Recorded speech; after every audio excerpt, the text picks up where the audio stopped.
This is Cents Per Mile, featuring Charles Gracie, Paul Gibson, and Josh Haynes. Everyone knows the trucking industry has issues, but most people are afraid to talk about it. Someone's got to do it. With loads of recruiting and marketing experience and backed by the largest driver audience in the world, we deliver carriers the driver perspective, find solutions, and help make sense make sense. Thank you for tuning in to Cents Per Mile. I'm Charles Gracie. Hi, and I'm your co-host, Paul Gibson. What's up? I'm Josh Haynes. Charles, what are we talking about today? We're talking about making trucking great again. We're talking about stats. We're talking about tech trends. We're talking about trucking. Paul's over there pouting. I'm not pouting. You know, I did my civic duty. I made a choice. We all did. Well, at least 40% of us did. But anyway, either way, regardless of how you voted, elections do have consequences. Some of them are good and some of them are bad. And we have some people that are smarter than us to come on and talk about it.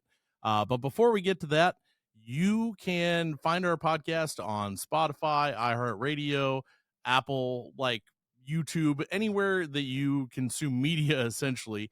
So if you could, and you're wherever you're listening to or watching us, like, subscribe, rate, which gets us more momentum out there in the space and more people find the podcast so we can do some cooler stuff. You can also go to centspermilepodcast.com where you should suggest a topic to be a guest or even to be one of our sponsors. Sponsors? Who's our sponsor today, Charles? We have TAFS. Put your business in the hammer lane. Go to TAFS.com. Yep. And so if you've been watching the past few weeks, we've been talking about F3 and how you could buy tickets. But you snoozed way too late. But Freightwaves is great. F3 is awesome.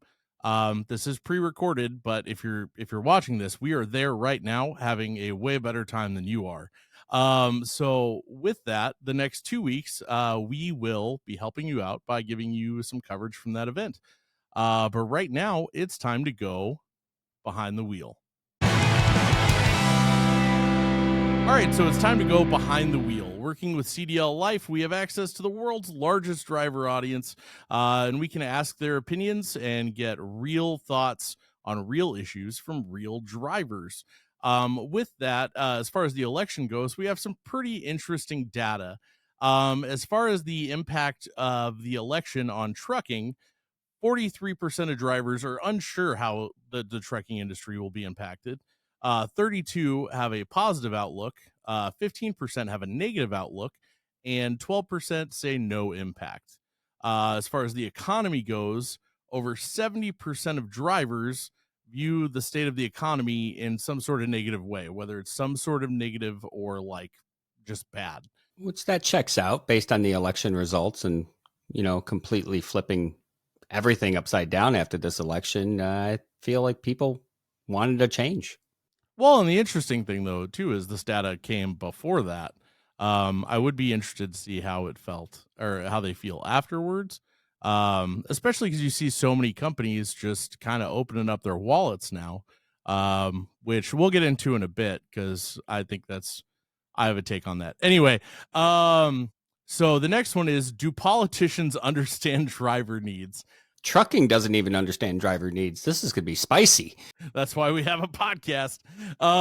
So 46% said not at all. Surprise. 32 said to a limited extent, which I think that's a nice way to say, yeah, they know what's up, but they really don't care. 12% said unsure, which seems absurd to me. And even more absurd, 10%, yes, they have a strong understanding. Okay. I want to know where that 10% works. Right. Well, it's nice to know that the numbers on the next one do kind of adjust it all out. So the next question was, will legislation get passed to help drivers? 66% said no. 20% said possible but doubtful. 9% said unsure, and 5% said yes. I mean, we've covered that on the show. It takes what, like, I can't remember. I saw some stat the other day of how many like actual sessions of Congress it typically takes a bill to go through. That's not something that makes for good ratings. You mean like bathroom access? Yeah, exactly. The fact that we need a bill for that. We're through 2 sessions and it hasn't even made it to the floor. But if Craig Fuller gets DOT secretary, I bet you that's first on the list. Just saying. I would you can't vote for secretaries, but I would vote for Craig.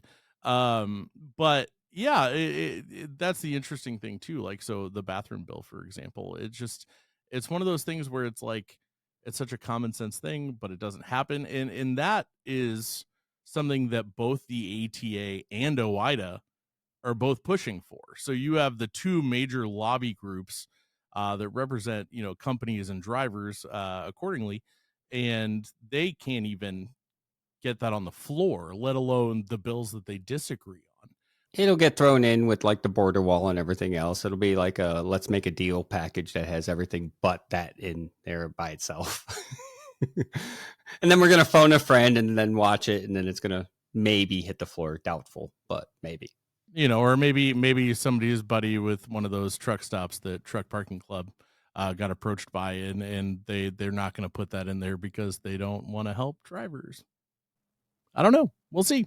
But yeah, I think at that point, it is time, because we've dove into it a little bit, it's time to go behind the desk with Tenstreet.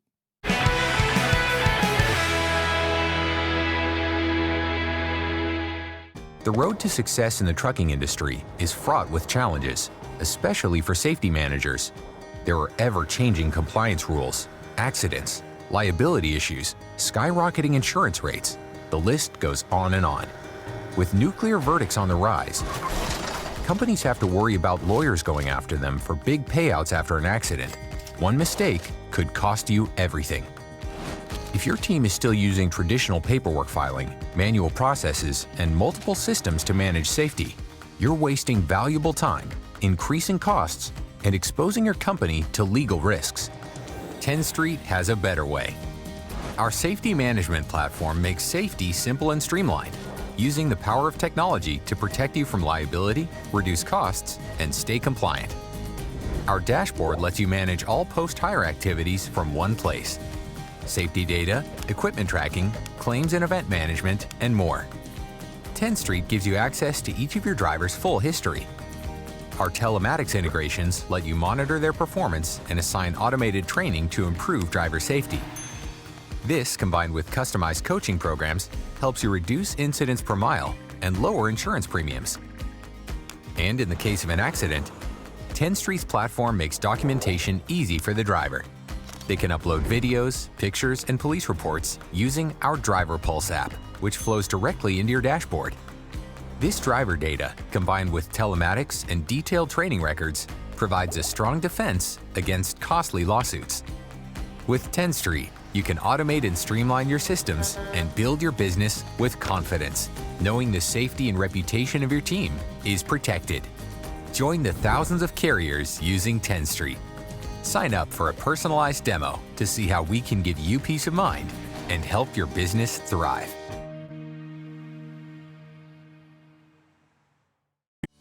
At TAFS, we offer unparalleled trucking excellence and service. Enjoy exclusive benefits like fantastic tire discounts and 1-hour advances for quick cash.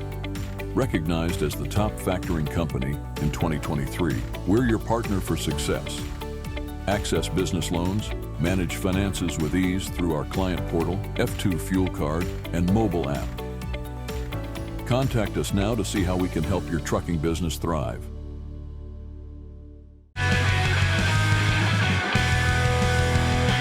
All right, so it's time to make sense, and talk about our main topic. Elections have consequences, and kind of talking about what that is all about. So, Paul, I'm going to stop you.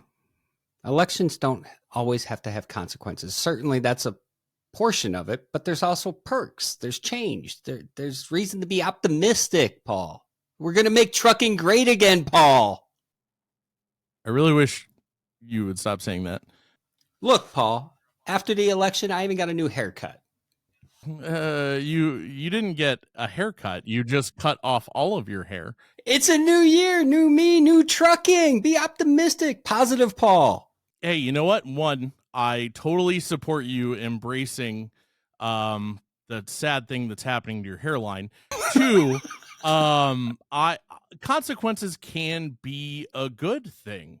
They absolutely can. Like, I don't know, I can't think of a good analogy off the top of my head, except for maybe like there's that shell chocolate stuff that you put on top of ice cream. You put it on top of the ice cream, it gets hard, and now you have like a hard chocolate shell on your ice cream. That's a consequence, and it's good. Reactions. But with that being said, some things aren't consequences, because like there are a lot of companies across the board, across all industries, who are kind of opening up their wallets right now. Optimism. Right, optimism. But that's the thing, is the part that worries me is there's objectively what's going to happen, and then speculation. And so a lot of that seems like it's on speculation, especially because the administration doesn't even start till January, but the speculation is based on campaign promises. Wait, politicians and campaign promises don't always pan out. I know. So it's like, how does that does not seem like good data to go off of to make financial decisions. I mean, you see the short term, but that's also the market is speculation too. I think this is a little different though. And here's why I say it's a little different. I'm sure you do. That's why you voted that way. All right, we're going to go down that path. But all right, hear me out here. All right, there's precedent set. So people can relate to that. They know what has been and they know what was. So they're building that optimism around that precedent. And you're seeing that excitement. Now, whether it's misled or not, only time will tell. Obviously, hey, at the end of the day, it's politics. And one thing we can all agree on is it's like walking into a used car sales lot, come election time. So that part has passed. We know what we're getting, at least as of 2025. What's going to come from that is going to change and evolve. But people are optimistic, which in the market that we've been in, where people were scared, they weren't very optimistic about what's around the bend. People were being very conservative with their spend. People were being very conservative with their growth. That's what was. And so it's kind of nice, whether it's misled or not. It's a nice change in tone to see that optimism hit the market, especially at a time where peak season was looking a little grim. Yeah, I mean, don't get me wrong, dude. I got 3 kids. I've got rent to pay. Especially being a single dad now. It's rough out there for sure. In Kansas City, Missouri, absolutely. Yeah, the worst place for dating in the world. You can Google it. How is that dating life now after the election? It is a time. There's a reason why a lot of them chose the bear. So the other thing too, though, is like if you look at the cabinet, Pete Hegseth. Right. So my point is a lot of things are looking, with in 2016, a lot of the stuff that he did, like him or not, he broke a lot of norms. And it looks like he is very much on his way to do that again. So all I'm saying is it's based off campaign promises. Norms are clearly going out the window. Whether that ends up being good or bad is yet to see. But that seems like to me, that seems like a weird thing to speculate on. I love optimism. I think there's a better path forward here today. Yeah. I think we have a lot of smart people waiting to share their opinions. And I think we tap onto their shoulder and let them share them. Because you and I are just a recruiter and a video guy. I mean, these guys got way more to share than we do. That is true. That is very true. So it's probably a good time to stop hearing us in our hot takes and my dating life. We talk a lot about the drivers and solutions on cents per mile. And the reason we can talk solutions is we provide them in our day job. At Hot Seat Services, we're all about providing solutions.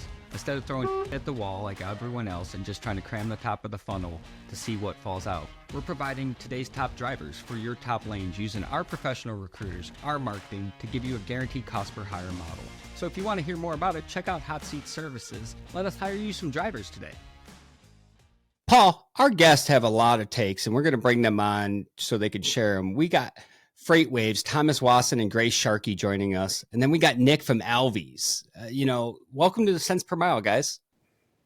Thank you. Happy to be here. Pleasure to be on. You say that now, but there's still time.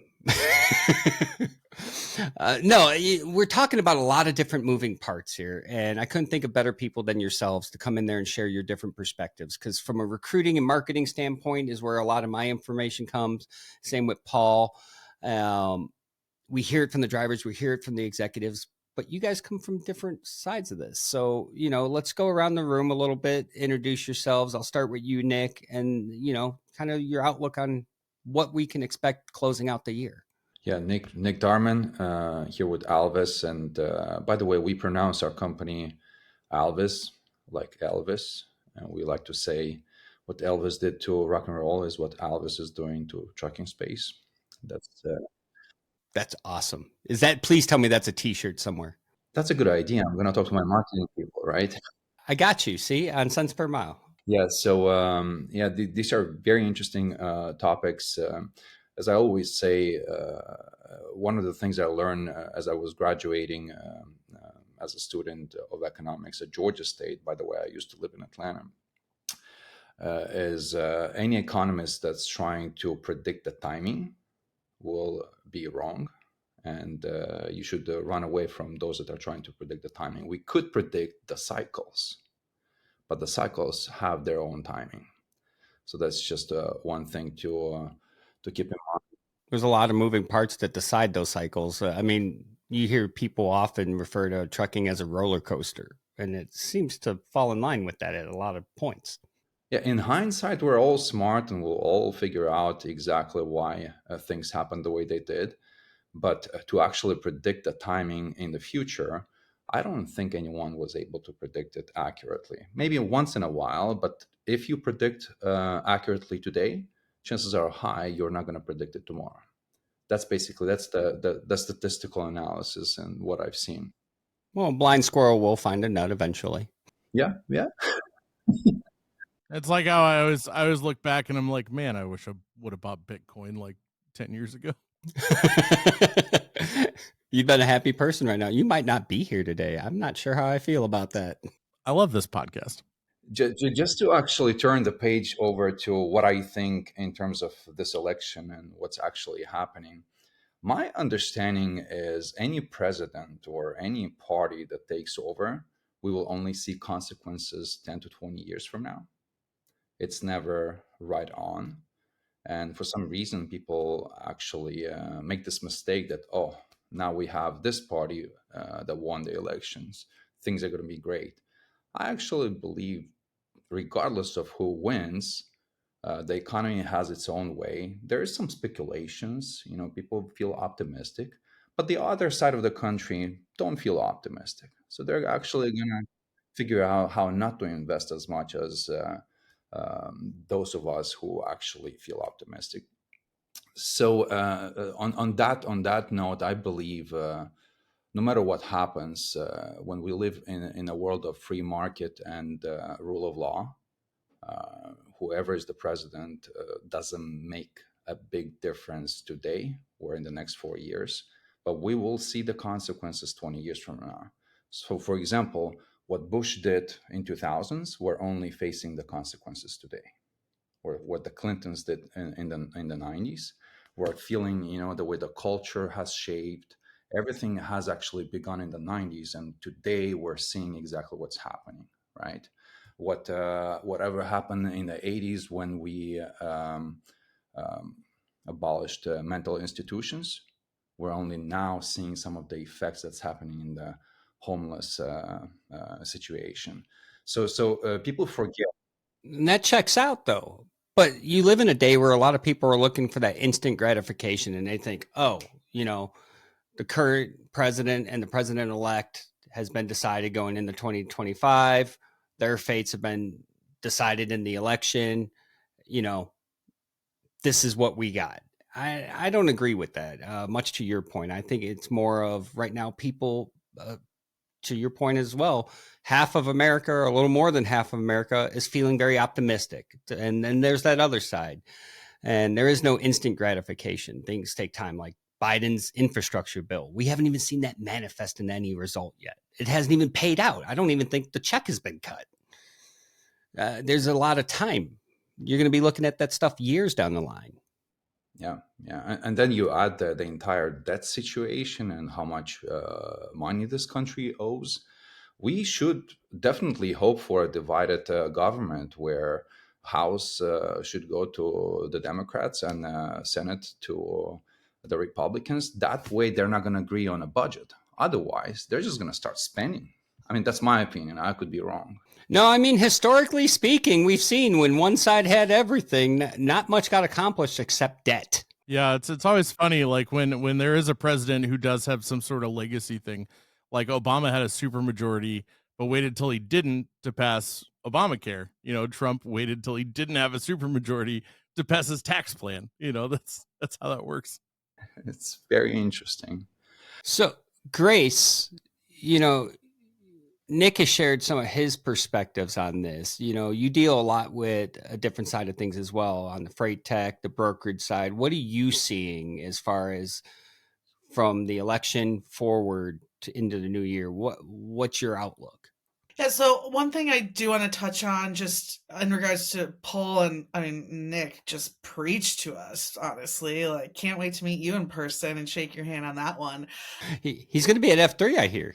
Yeah, well, I love what you're doing over there as well, Nick. Big fan of Jordan Kidd as well. So, yeah, love what you're doing at the company. But actually, my roots, like if you go back into like what I did in high school and college, like I was actually looking to go into politics, like out of college, and stumbled my way into this industry. So I just want to say, Paul, to your optimism, you know, at the end of the day, I'm happy to be American, happy to be able to think differently than other people, and happy to be able to vote. So I'll throw that out there mixed with what Nick said, and keep it positive, because that positive energy will manifest the future that we need. And now to maybe take a little bit of not an opposite stance, but like a in the now stance. I mean, transportation. I mean, Charles, you and I run in the same circles.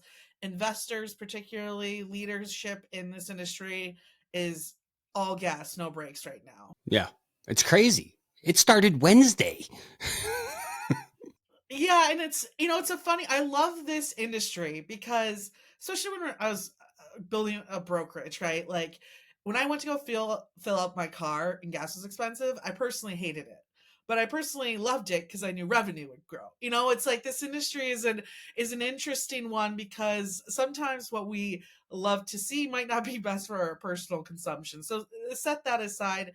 I love the fact that we're all gas, no brakes right now. I think that optimism is something I'm happy to see in the industry. I think from an much needed investing standpoint, I mean, I can't tell you how much my phone has blown up just in the last week alone of people looking to move forward with certain funds and looking to grow certain things. That makes me happy. You know, in regards to clearly tariff discussions, we're already starting to see movement on that. And in regards to, I mean, people are going to be bringing volume in to avoid whatever repercussion that might be. And I think Charles touched on this like we're almost, and Paul as well, this unknown period, right, until January. That has supply chains kind of shaking and getting stuff in sooner. And that is going to be great for trucking here over the next like probably 6 months or so, right? Being able to move all that and respond to that. Say it with me, Grace. Make Paul get a nervous twitch. Yeah. Make trucking great again, Paul. I'm just, you know, I have to. Yeah. Because, you know, like I said, it's an interesting industry because at the same time, right, let's be honest, as we do see rates go up, that will trickle somewhere. So, you know, again, I'm speaking on more of a transportation lens than maybe what I would prefer to see as a consumer, but it gets me excited. And I hope that with this too, and what I think the smart companies did when we saw a huge uptick in rates and clear capacity issues in the past, is I hope that we see trucking companies generate better revenue, pay off debts, and start investing in their companies as well. I'm really excited to see where clearly tech within the trucking industry goes, where we see optimization and dispatching and load assignments and how we get drivers home more and how we just make their overall days better. And I mean, honestly, drivers, some of it could be your investment, but I think a big part of it too, I get excited for warehouse investment. How are we getting drivers in and out faster? How are we making appointments more efficiently? How are we, working our doors and staffing appropriately? And that's often a side people don't discuss as much, but it does impact the overall experience of the driver, which is always at the forefront of carrier side. They're always trying to figure out, how do I retain drivers? Well, it comes down to pay, experience, and benefits. So that's kind of where I sit right now in general. I love the excitement. I think it's going to do really great for the industry right now, and making sure that hopefully with that debts are being paid down, and I hope people are being responsible with that in their businesses, and that we see investment inside those businesses too. Wait, you're supposed to pay down those bills? yeah, unfortunately. That's not necessarily how we do it as America. Our debt is pretty high. Again, not talking from a consumer experience, but yeah. Right.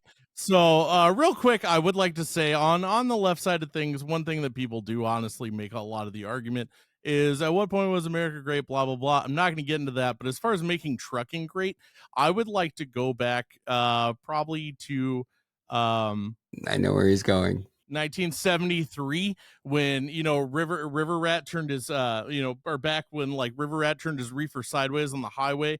Everybody shut the country down for 7 days. They got some stuff figured out, and at that point too, when if you crossed a picket line, bad things happened. But we do have collective bargaining is a thing. We do have one more guest to see what they think. Charles, who we got? Absolutely. My guy, Thomas. It's always fun to get you on the show. We have lots of conversations outside of the show. What is your perspective of things to come for the remainder of this year? So I'm going to add a little bit of both. I see three big things. I'm looking at the tariff situation, structural changes. Will the tariff situation cause these accelerants in this already decades-long structural transition?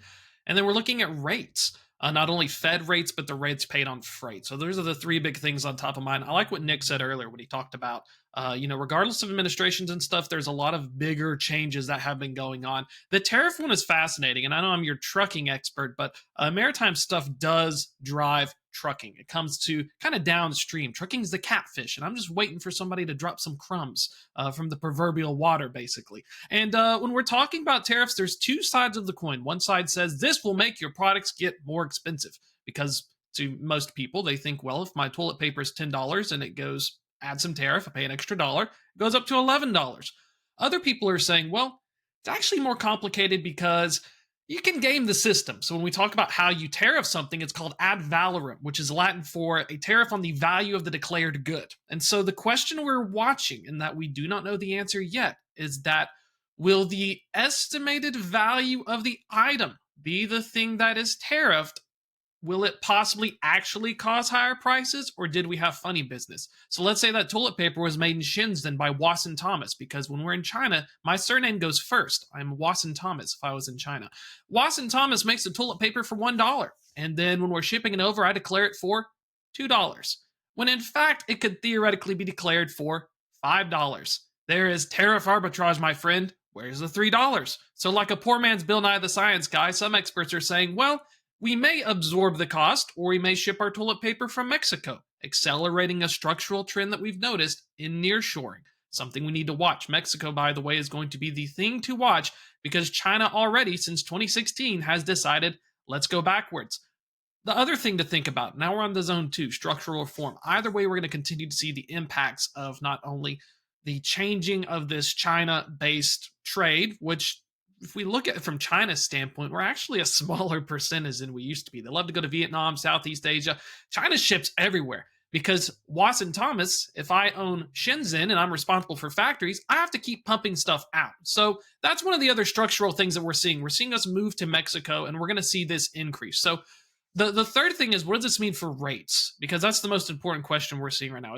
That's the thing that everyone's looking at. It is, and we are in a peak season at the very early signs that I believe, is the beginning of the uptick in the freight cycle. And people will tell me on X, they say, well, Thomas, life sucks right now. And I say, yes, it does, but it will be less suckier the next day.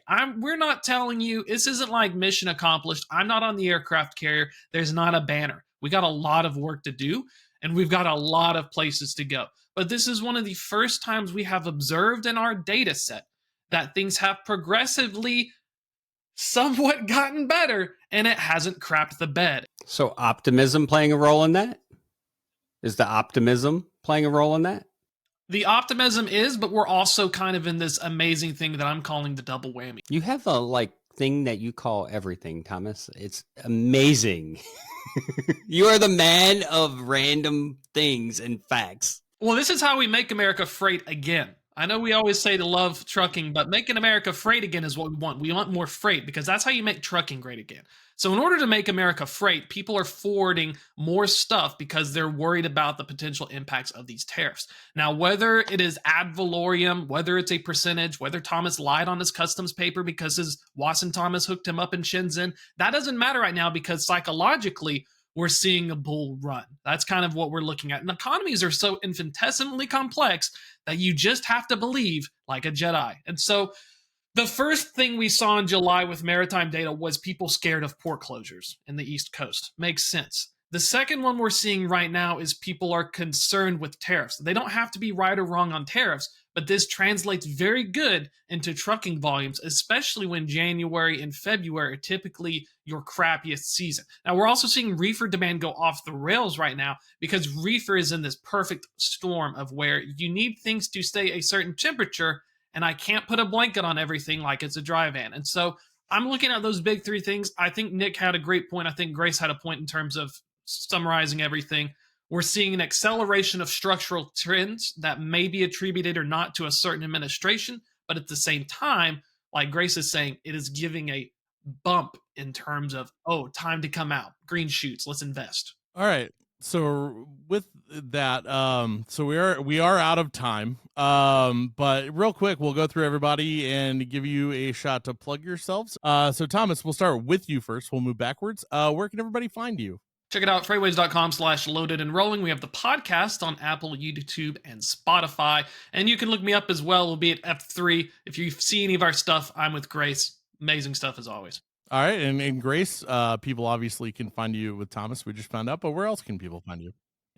I'll probably be hanging out with Thomas for sure, but yeah, go check out articles on freightwaves.com. I'm also on the Stockout, so that's one of our podcasts at Freightwaves. You can check that out anywhere, but I would suggest you go to our YouTube page. We use a lot of graphs.